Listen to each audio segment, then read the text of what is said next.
이동형 뉴스 정면 승부. 이동형의 뉴스 정면 승부.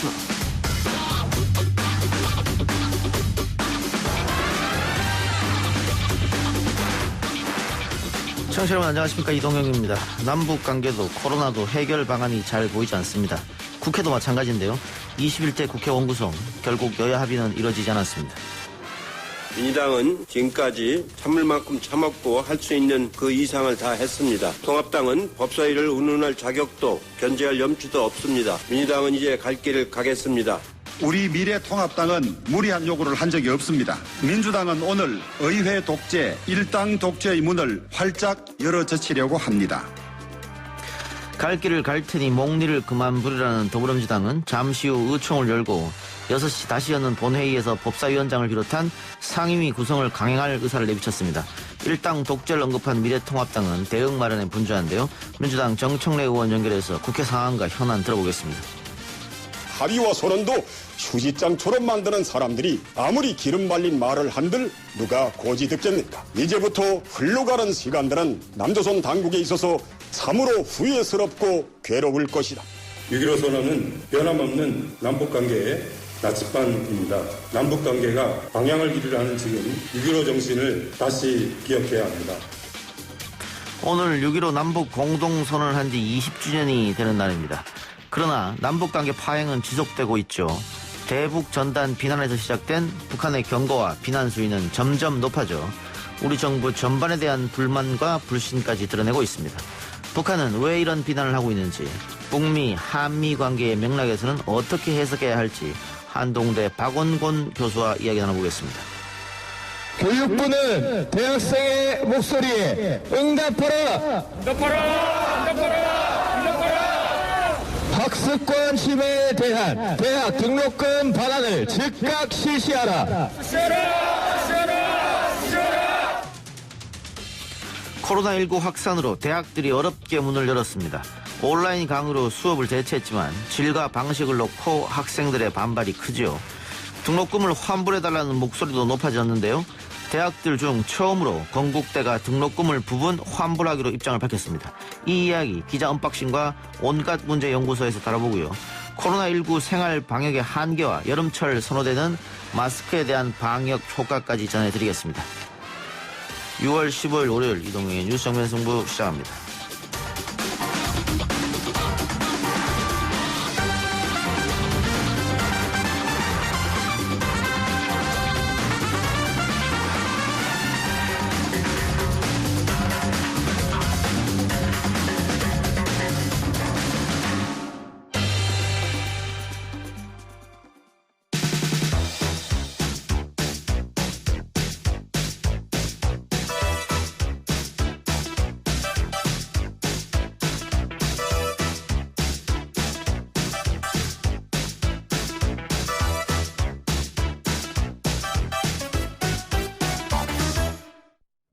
이동형의 뉴스 정면 승부 청래당. 오늘은 전화로 만나보겠습니다. 정청래 의원 나왔습니다. 의원님 나와 계십니까? 네, 안녕하십니까. 국회 특파원 정청래입니다. 예, 오늘 출연이 예정돼 있었습니다만 지금 갑자기 의총이 잡혔죠? 의총이 원래 1시 반에 잡혔었는데요. 예. 5시 반으로 미뤄져가지고 오늘 스튜디오에 못 나가서 죄송합니다. 예, 5시 반에 의총이고 6시부터 본회의를 연다고 하는데 맞습니까? 네, 맞습니다. 본회의 열게 되면은 그러면은 민주당이 이야기했던 뭐 지금 여러 가지 상임위원부터 해갖고 표결로 시작되는 겁니까? 어떻게 되는 겁니까? 그렇습니다. 현재는 국회의장께서 법사위, 기재위, 산업통상위, 외통위, 보건복지위, 국방위 등 6개 상임위원장만 우선 선출하겠다. 예. 이렇게 지금 공고된 상태입니다. 예. 그럼 그 이후의 절차는 어떻게 되는 겁니까? 6개 우선하고 다시 협상을 하는 겁니까? 이 6개가요, 저희가 보통 협상으로 된 게 11개인데, 그 중에 6개를 우선 선출하는데, 예. 그러면 저희 의총에서, 예를 들면 법사위원장은 누구, 기재위원장은 누구, 그러면, 가서 저희가 이제 이름을 써서 예. 투표를 하게 됩니다. 예. 아니, 그 이후에 제가 말씀드린 것은 지금 뭐 11대 7 이렇게 된다는 얘기가 있지 않습니까? 뭐 7개 네네. 상임위원장을 제시는 했습니다만 통합당이 받지 않겠다고 했는데 그러면 네. 오늘 6개 하고 조금 있다가 5개 더해서 민주당 11개를 하고 나머지 7개를 미래통합당한테 주는 건지 아니면 18대 0이 되는 건지 이걸 여쭤보는 겁니다. 그러니까 오늘 6개를 한번 해보고요. 예. 그다음에 상황을 좀 더 봐야 될 것 같습니다. 상황을 좀 더 보고 협상 가능성은 아직 남아있다 이 말씀입니까? 네, 그렇습니다. 네. 예, 근데 통합당은 법사위원장 자리를 주지 않으면 하나도 받지 않겠다. 강경한 계속 입장인 것 같아요. 강경한 이유를 제가 짐작하건대 예. 본회의에서도 과반수가 안 되고 예. 상임이라든가 각종 특위, 인사청문회 등에서 미래통합당이 과반이 안 되지 않습니까? 예. 그럼 모든 상임위에서 더불어민주당이 이제 과반을 차지하게 되면 법사위마저 내주면 안 된다. 그래서 결국은 법사위를 고집하는 이유는 총선 민심은 더불어민주당에게 177석을 줬고 국회는 의사결정 방법을 다수결로 정했지 않습니까? 예. 그러니까 어떤 데도 다수결로 안 되니까 결국은 법사위에서 본인들이 게이트 키핑하고 거기서 법을 막겠다. 이런 의도밖에 저는 해석할 수가 없습니다. 예. 그래서 11대 7 이야기 나왔습니다만 민주당 지지자들은 왜 11대 7을 하냐. 특히 예결위 국토위를 왜 미래통합당에 주느냐. 오히려 반발하고 있는 것 같아요. 지지자들이 그렇게 말씀하시는 것은 이해가 가고요. 예. 근데 저희가 끝내는 최종적으로 안 되면 결국은 본인들이 상임위를 다 안 갖겠다 이런 얘기도 지금 나오고 있거든요. 예. 그렇다면 뭐 할 수 없죠. 예. 표결을 해서 18대 0으로 갈 수밖에 없죠.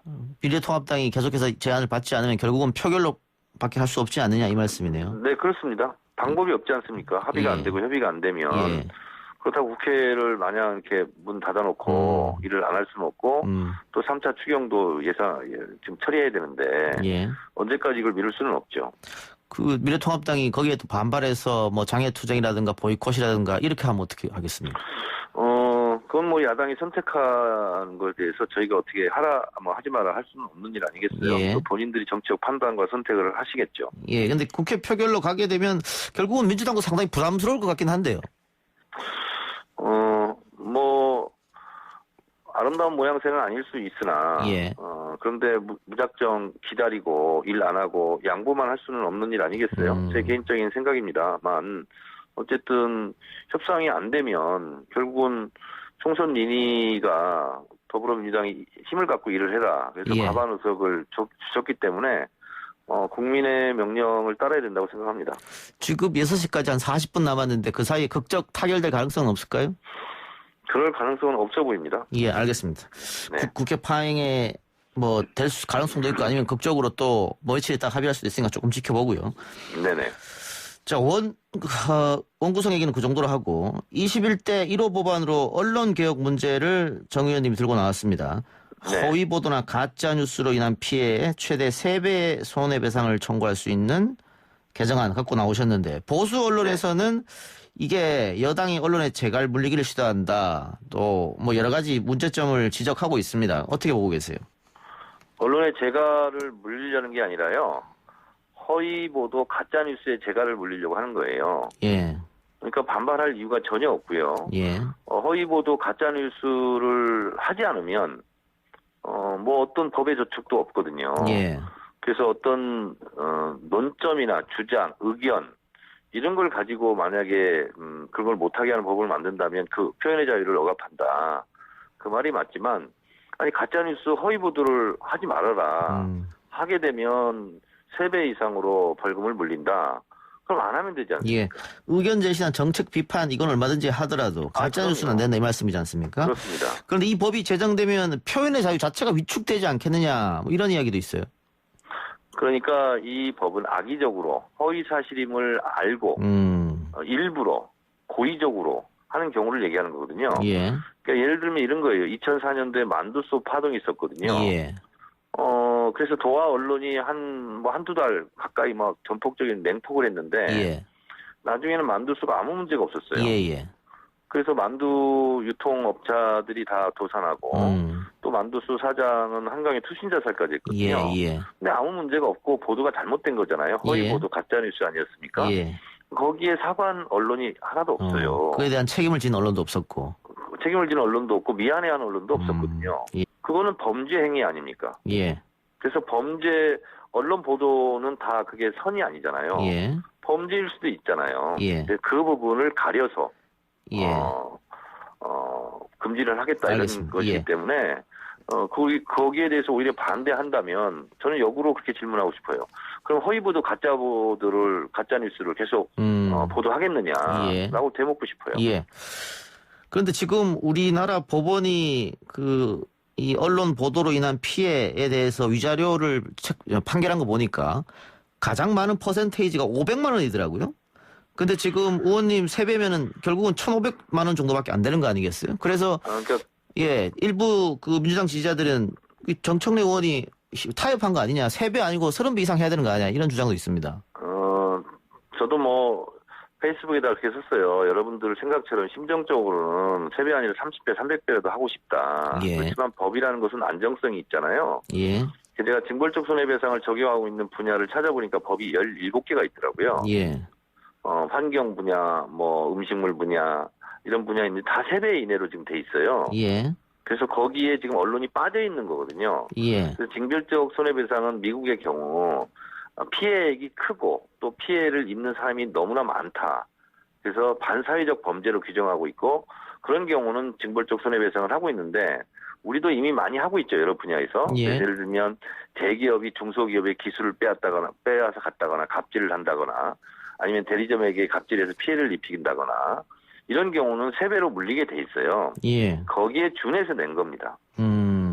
그런데 이 법안 지난번에도 의원이 한번 냈었다가 이게 상임위 문턱을 넘지 못했던 경험은 있었지 않습니까? 이번엔 어떻게 될 것 같습니까? 19대 국회 때 냈다가 자동 폐기됐었는데요. 예. 8년 전 얘기겠네요. 예. 근데 그때보다는 지금 이 가짜 뉴스를 처벌해야 된다. 너무 피해가 크다. 그래서 미디어 오늘에서 가짜 뉴스는 징벌적으로 피해 보상을 시켜야 된다. 예. 그게 국민의 81% 여론이거든요. 그래서 8년 전과 지금은 많이 다르다 이렇게 생각합니다. 알겠습니다. 자, 그리고 또 하나 최근에 민주당 지지층 사이에서 논란이 되고 있는 문제인데요. 국무총리실 산하 청년정책조정위원회에 미래통합당 신보라 의원과 민주당 김혜영 최고가 합류한다. 이렇게 소식이 알려지면서 민주당 지지자들 사이에서 정세균 총리가 대권 행보를 하느라고 이상한 선임을 했다. 이렇게 굉장히 비난하는 목소리가 들리거든요. 그래서 총리실 관계자와 제가 한번 취재를 해봤어요. 예. 그랬더니 정세균 총리는 이 사실을 모르고 있었고 청년정책조정위원 후보군을 이제 추리는 과정에서 예. 후보에 넣어도 되겠냐고 의사를 물어봤나 봅니다. 예.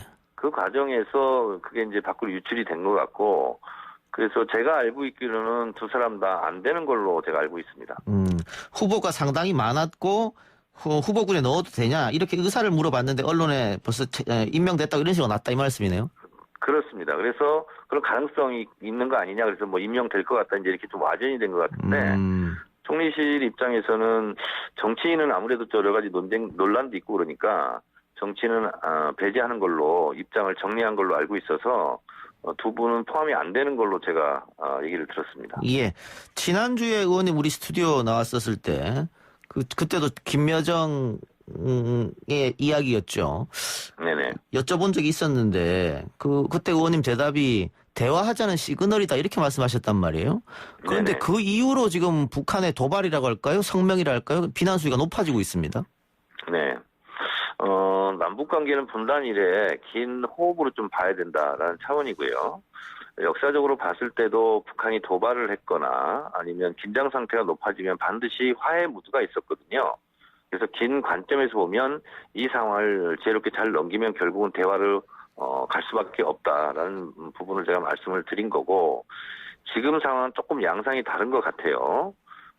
지금 미국 트럼프 대통령도 대선 때문에 정신이 없고 예.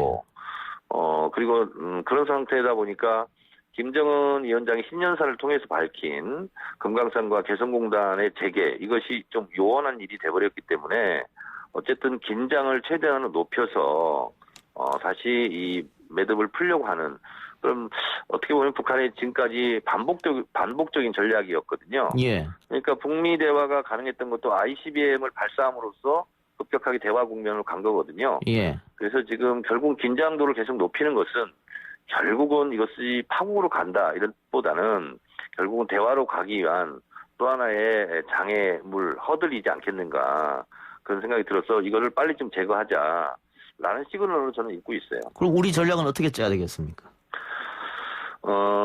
김대중 대통령 때 서해 교전이 있지 않았습니까? 예. 그래서 거기에는 단호하게 대처하되 그때 당시에 금강산은 계속 관광을 하고 있었거든요. 예. 그래서 이런 강온 양면 전략을 지혜롭게 쓸 수밖에 없는 상황으로 가고 있지 않느냐. 저는 개인적으로 원치 않지만 그런 상황인 것 같습니다. 그 의원님 말씀처럼 김정은은 계속해서 금강산 또 개성공단 이야기를 했는데 이거 미국 쪽하고 이야기 안 하고 우리가 할 수 있는 그런 문제입니까? 그러니까 이런 간극이 있습니다. 뭐냐면 북한은 우리 민족끼리 이건 할 수 있는 거 아니냐. 예. 라는 거고 왜 미국 눈치만 보고 있느냐. 대한민국 정부가 이건 독자적으로 할 수 있는 거 아니냐. 이제 이렇게 얘기를 하는 것 같고 예. 이런 의도가 있는 것 같고. 예. 근데 우리로서는 이것이 유엔 제재에 포함이 되는 건 아니었지만 예. 그 이후로 이 부분까지 미국하고 연동해서 생각하지 않으면 좀 안 되는 문제가 걸려 있는 거죠. 우리 정부도 당연히 금강산과 개성공단을 재개하고 싶은 마음이 왜 없겠습니까? 예. 그러나 결국은 정전협정 문제라든가 종전선언 이런 문제는 결국 미국과 북한이 잘 해결해야 될 문제이기 때문에 우리로서도 좀 답답한 노릇이죠. 알겠습니다. 의원님 오늘 말씀 여기까지만 듣겠습니다. 고맙습니다. 네, 감사합니다. 지금까지 더불어민주당 정청래 의원이었습니다. 1부 순서 마치고요. 2부 기자 언박싱 코너로 돌아오겠습니다.